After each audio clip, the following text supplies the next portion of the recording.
Today I will want to know. This all disappeared. In a past life, that my presence here today as a proud, queer, heathen woman, but here's the gift. Living beings not yet born today will want to know. Where were you when the world stopped? It could be your future granddaughter interviewing you for her middle school research project on the coronavirus. Or perhaps you'll be writing a chapter about it in your presidential memoir. How will you tell this time? For many of us here today, we get to answer that we were students at Harvard when the world took its great pause.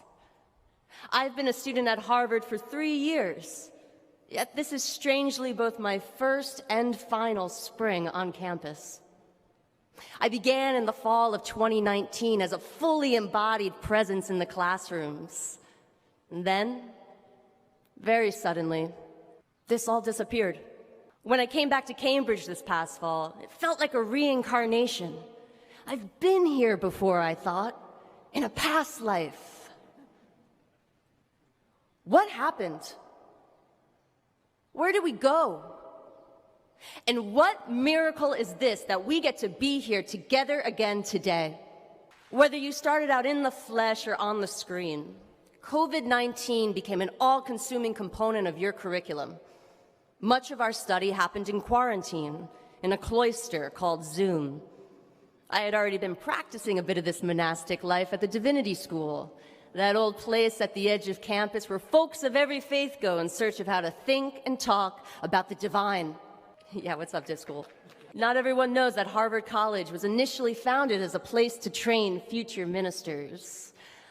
I am delighted to be a continuation of the original mission and love that my presence here today as a proud, queer, heathen woman and first-generation graduate, all of that would probably make the original puritanical clergymen who established this institution very uncomfortable. These years, I think we were all made into ministers. We were all called to sit with great grief as we studied the self. We were all asked to make meaning of our lives when everything seemed lost. And it is my sincere belief that to have been a student during these pandemic times was an immense blessing. It taught us something about stillness, about how to listen, about how to recognize what is most precious and far too often taken for granted. This privilege of being alive. It showed us just how vulnerable we are. But here's the gift. To be made vulnerable is to become visionary. To be human is to be thrown into the deep end of mystery. We stay afloat on hope, and hope is a prophecy. Hope is an optimistic oracle telling a story. It anticipates what is possible and calls forth a better future. Hope is risky because it asks you to expose yourself, to unmute yourself, to take off your mask, turn on your camera, and tell your story. Here is a bit of mine. My great-grandmother ran away from home in Kyiv at age 18. It was called Russia back then. Legend has it she bribed a guard with a bottle of vodka to get on a boat to Manhattan. She worked as a tailor in a tenement building in the Lower East Side where she brewed moonshine in a bathtub and threw parties during Prohibition. She pulled my grandmother Sonia out of school at age 15 to help sew clothes on Delancey Street. My grandmother and great-grandmother were legit women of the cloth, not leaders of the clergy, but sacred seamstresses who knew how to stitch the fabric together. Their courage and sacrifice stitched a future for me. We are all being tasked now at mending ourselves back together so that we can stitch a world for future generations. After everything that's been sacrificed, I refuse to waste my vision endlessly thumbing a scroll of screen.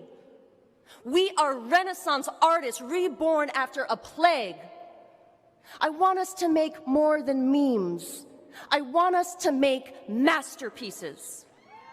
A friend in a dream tells me now is the time we're supposed to become the people we'll be remembered as.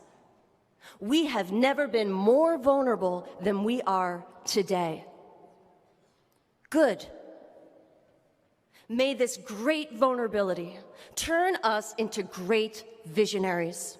In exile, we become prophets.